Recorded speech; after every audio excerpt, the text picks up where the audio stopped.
अस्सलाम वालेकुम नाज़रीन, मैं हूं असद अली तूर अपने प्रोग्राम असद तूर अनसेंसर्ड के साथ। और आज मैं एक बहुत बड़ी ब्रेकिंग न्यूज़ लेके आ रहा हूं। वो है, आपको पता है इस वक्त पाकिस्तान एक सफारती तनाव का शिकार है। और उस हालात में जबकि हम ये अफ़गानिस्तान की सिचुएशन बहुत ख़राब हो रही है, हम आपको बड़ी ब्रेकिंग न्यूज़ दे रहे हैं कि अफ़गान एम्बेसडर जो पाकिस्तान में हैं नजीबुल्लाह अली खेल, उनकी बेटी, उनकी नौजवान बेटी सिलसिला अली खेल अगवा हुई हैं। सिलसिला अली खेल अगवा हुई हैं। हम आपको मज़ीद तफसीलात भी देते हैं कि ये क्या वाक़या है। ये बहुत ही परेशान कुन वाक़या है और इसकी तफसीलात भी बहुत परेशान कुन है। हम ये तमाम आपसे शेयर करते हैं, ये एक्सक्लूसिव खबर हम आपको दे रहे हैं। लेकिन उससे पहले हम आपको ये भी बता दें कि पाकिस्तान को इस वक्त 3 महाज़ों पर, सफारती महाज़ों पर बड़ी ही सुबकी का सामना है। और वो सारा का सारा इस हुकूमत की वजह से है। ये जो एक नाअहलों की हुकूमत पाकिस्तान पर आई हुई है, अब ये इंटरनेशनल कम्युनिटी में पाकिस्तान को बदनाम करवा रहे हैं।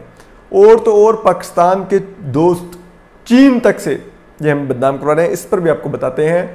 हम आपको बताते हैं कि दासू डैम का अटैक क्या हुआ और अब उसको कवर करने के लिए क्या पाकिस्तानी हुकूमत करती फिर रही है। हम आपको ये भी एक्सक्लूसिव आज बताते हैं।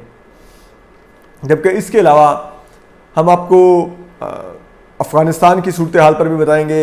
और जो अमेरिका ने पाकिस्तान की बेइज्जती की है, जिसके बाद हमें जो अमेरिका ने, अमेरिकन एम्बेसडर्स ने, अमेरिकी हुकूमत ने जो हमारी हुकूमत को एक एहतजाज रिकॉर्ड करवाया और उसके बाद जिस तरह से अब हम माफ़िया मांगते फिर रहे हैं, वो भी एक खबर हम आपको देते हैं। तो सबसे पहले हम आ जाते हैं कि जो अफ़गान हुकूमत है, चलें उससे पहले हम आ जाते हैं ये अमेरिकी इस पर। अब अमेरिकी ये है कि हम इधर उधर से खबरें फैलाते फिर रहते हैं कि अमेरिका ने हमसे बेसिस मांग लिया। ज़रा इमरान खान ने कह दिया एब्सोल्युटली नॉट, नहीं बेसिस देंगे, ये कर देंगे, वो कर देंगे। तकरीर भी झाड़ दी इधर उधर से। जो इनके जो वो लैपडॉग्स हैं, जो यूट्यूबर्स, ठीक है, जिनको 50-50 हज़ार रुपये मंथली देते हैं, उनसे करवाए जा रहे कि पाकिस्तान ने अमेरिका को बेसिस देने से इनकार कर दिया, फ़लान कर दिया कि हम अड्डे नहीं देंगे अमेरिका को, फ़लान ये वो। अब बात ये है, हम जानते हैं हज़रत इमरान खान को, जिस तरह ये IMF के आगे झुक गए थे ना, कहते थे मैं जाऊँगा तो खुदकुशी कर लूँगा। अमेरिका हमसे अड्डे मांगता है, हम अड्डे ना देते, ये बस अड्डे भी दे देते हज़रत इमरान खान। आप कह रहे हैं कि ये एयर बेसिस ना देते, अरे छोड़िए, ये बस अड्डे भी दे देते। आप क्या बात कर रहे हैं। अब अमेरिका ने ये देख रहा था कि हमारी हरकतें, तो उन्होंने फिर कांटेक्ट किया अमेरिका के आला हुकाम ने पाकिस्तानी दफ्तर खारजा और GHQ में और वज़ीर-ए-आज़म ऑफिस में, और उन्होंने एहतजाज रिकॉर्ड करवाया कि ये आप लोग चीप पब्लिसिटी के लिए वज़ीर-ए-आज़म इमरान खान साहब का मुंह बंद करवाएं और ये प्रोपेगेंडा बंद करवाएं कि हमने आपसे अड्डे मांगे हैं। आप जानते हैं हमने आपसे अड्डे नहीं मांगे, हमें सिर्फ एयर स्पेस चाहिए थी, वो आपने हमें दी हुई है। तो आप ये अड्डों वाला प्रोपेगेंडा किस लिए कर रहे हैं? ये चीप पब्लिसिटी मत करें खुद को थर्ड वर्ल्ड का लीडर साबित करने के लिए। तो उसके बाद उन्होंने कहा कि अब आप ये बात पब्लिकली कन्फेस करें कि हमने आपसे अड्डे नहीं मांगे। तो फिर national security adviser Moeed Yusuf साहब फिर बैठे और उन्होंने शर्मिंदा से कहा कि नहीं, अमेरिका से पाकिस्तान से कोई अड्डे नहीं मांगे। क्या इज्जत रहेगी हमारी, अब बताइए। फिर आप देखिए दूसरी जो हमारी बेइज्जती हुई। अब चीनी इंजीनियर्स 9 उनकी हलाकत हुई है दासू डैम के ऊपर। वो काम कर रहे थे वहाँ पर खुदकुश धमाके में। अब बात यह है, हमने किया क्या इसमें? उधर धमाका हुआ, 9 चीनी इंजीनियर्स मारे गए।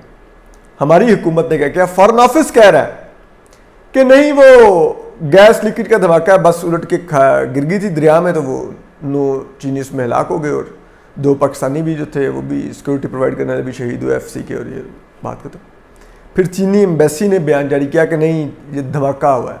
चीनी दफ्तर खारजा ने कहा धमाका हुआ है, चीनी हुकूमत ने कहा धमाका हुआ। और फिर उन्होंने हम पर इतना गुस्से का इजहार किया कि कल जुमे के रोज़ जॉइंट कोऑपरेशन कमेटी जो CPEC की है, उसकी कई माह बाद उसकी एक मीटिंग होनी थी जिसमें देखा था कि क्या प्रोग्रेस हो रही है, तो कौन से मंसूबे मजीद फाइनलाइज करने हैं। ML1 डिस्कस होना था रेलवे का, उन्होंने मीटिंग ही कैंसिल कर दी गुस्से में। उन्होंने कहा जाओ हम नहीं करते, हालांकि वीडियो पे होनी थी, कोई मीटिंग के लिए कोई बड़ी अरेंजमेंट तो थी नहीं।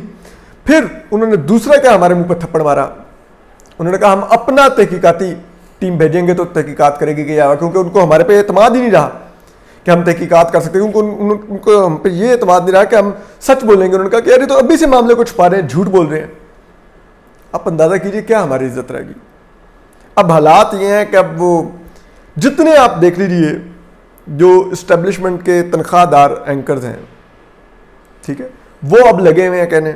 अब मैं सुन रहा था कल एक वो कामरान खान साहब है कि नहीं, खुदकुश हमला कामयाब ना हुआ। क्या जी कामयाब ना हुआ? कि खुदकुश हमला तो हुआ लेकिन वो बस पे ना अटैक कर सका, बस हाँ बाद में आउट ऑफ कंट्रोल होकर नीचे गिर के तो वो जो चीनी इंजीनियर्स थे उसमें हिलाक हो गए। अरे भाई ये किस किस्म की तोजी है? किस किस्म का आप कवर अप करके तो सोरी करके पीछे हट रहे हैं कि हाँ हाँ वो दहशतगर्दी की कार्रवाई थी। अरे भाई ये ऐसे ही है हम कहें कि हमारी तमाम टीम इंडियन बॉलर्स ने आउट कर दी, लेकिन वो तमाम खिलाड़ी खुद हिट विकेट करके आउट हुए, उन्होंने इंडिया को विकेट नहीं दी। टीम तो आउट हो गई थी ना हमारी, मैच तो हम हार गए ना। यही हालात है यहाँ पे। वट एवर वो बस आउट ऑफ कंट्रोल होकर गिरी, लेकिन वो आउट ऑफ कंट्रोल तो खुद कुछ हमले की वजह से हुई ना। कुछ शर्म तो कीजिए आप लोग।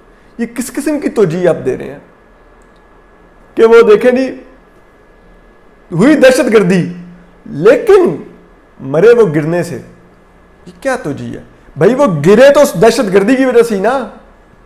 वो शौकिया तो बस को लेके खाई में नहीं चला गया ना ड्राइवर। ये किस किस्म की तोजी हाथ देते हैं? और हम इतनी हमें सुबकी हुई है अब चीन के सामने। क्यों? क्या वो भी हम पे एतमाद नहीं कर रहा? फिर आप आ रही अब आगे अफगानिस्तान पर। हम अफगानिस्तान के 30 लोगों को हमने इनवाइट किया था, हामिद करजई, अब्दुल्ला और दीगर को, क्या आप आए? वो उन्होंने कॉन्फ्रेंस में आने से इनकार कर दिया। अशरफ गनी ने इनकार कर दिया। उन्होंने कहा कि जो हालात है हम नहीं आएंगे। और क्यों वो ये बात कह रहे हैं? अब देखिए, APP पाकिस्तान की सरकारी न्यूज़ एजेंसी खबर जारी कर रही है कि तालिबान ने स्पिन बोल्देक में एक अफगान कर्नल के कंपाउंड पर छापा मारा तो 3 अरब की पाकिस्तानी करेंसी बरामद की, जो कि उसको दी गई थी पाकिस्तानी तालिबान में बांटने के लिए इंडियन कौंसलेट ने। ये हम तालिबान को कोट कर रहे हैं कि उन्होंने ये कार्रवाई की है और हमारा सरकारी न्यूज़ एजेंसी इस कार्रवाई को बयान कर रहा है। आप अंदाज़ा कीजिए कि हम तालिबान को ग्लोरीफाई कर रहे हैं यहाँ पे, जो इस वक्त बंदूक के ज़ोर पर अफ़गान हुकूमत पर हमलावर हैं, अफ़गान अवाम पर हमलावर हैं। बेशक के वो एक फ्रीक है इस तमाम मामले में। अब अमेरिका ने उनसे मुज़ाकरात किए, सब कुछ है, लेकिन फ़िलहाल सिचुएशन की आपको हसासियत का अंदाज़ा ही नहीं। साथ आप पार्लियामेंट को ब्रीफिंग में हमें बताया जाता है कि हमारे आर्मी चीफ और DGI से जनरल फैज़ हमीद वो कहते हैं कि अफ़गान तालिबान और तहरीक तालिबान पाकिस्तान ये एक ही सिक्के के 2 रुख हैं, यानी कि दोनों दहशतगर्द हैं। तो फिर हम एक दहशतगर्द ग्रुप अफ़गान तालिबान को कैसे कह सकते हैं कि जी उन्होंने बड़ी कार्रवाई की है और उनको हमारी सरकारी न्यूज़ एजेंसी उसके लिए बयान जारी कर रही है? ये हालात है हमारे। फिर आप देखिए, उन्होंने फिर आने से इनकार कर दिया।